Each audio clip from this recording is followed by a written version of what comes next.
नमस्ते एवरीवन। तो ये मैट्रिक्स का क्वेश्चन है जो कि 2x2 के ऑर्डर में 2 रो टॉप कॉलम है। तो रैंक निकालने का क्या पर्पज़ रहता है, पहले कि फर्स्ट एलिमेंट हमेशा 1 होना चाहिए।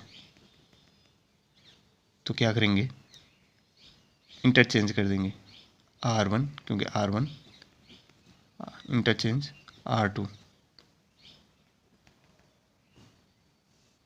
कितना आएगा, interchange 1 row first row second row बन जाएगी या सेकंड रो फर्स्ट रो बन जाएगी।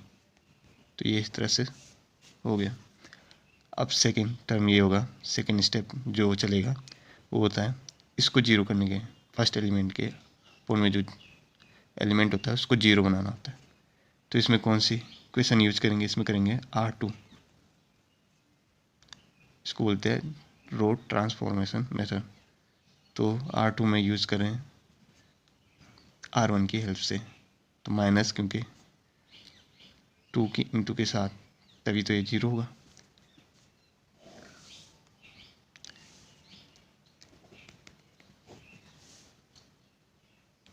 तो 1 first row as it is रहेगा, सेकेंड रो 2 की इंटू करने पर जीरो, यहाँ पे भी 2 की इंटू करने पर जीरो आ जाएगा। तो ये क्या है, सेकेंड रो पूरी तरह से जीरो हो गई, first row as it is है। तो केवल नॉन जीरो रो ही, यहाँ पे भी नॉन एलिमेंट है, तो ये क्या है, काउंट होगा। तो इसकी रो कितनी है, 1, तो यही इसकी रैंक है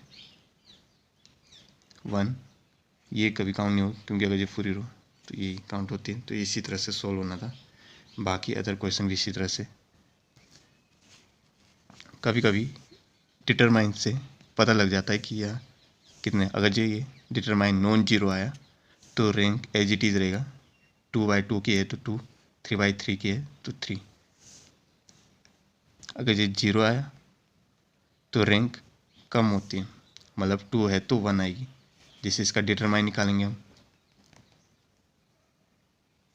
4 - 4 तो ये जीरो आ गई। तो ये क्या है, 2 से कम होगी तो कितनी आई, ये 1 आई। अगर ये जीरो ना आती तो इसका रैंक 2 ही होता। और डिटरमाइन ऑलवेज किस पे होता है, स्क्वायर पे। स्क्वायर मैट्रिक्स 2/2 हो गई, 3/3 होगी, ये इसी पे। तो ये जो डिटरमाइन का केस है ये केवल स्क्वायर मैट्रिक्स पे अप्लाइड होता है। तो इसी तरह से सोल्व होना है।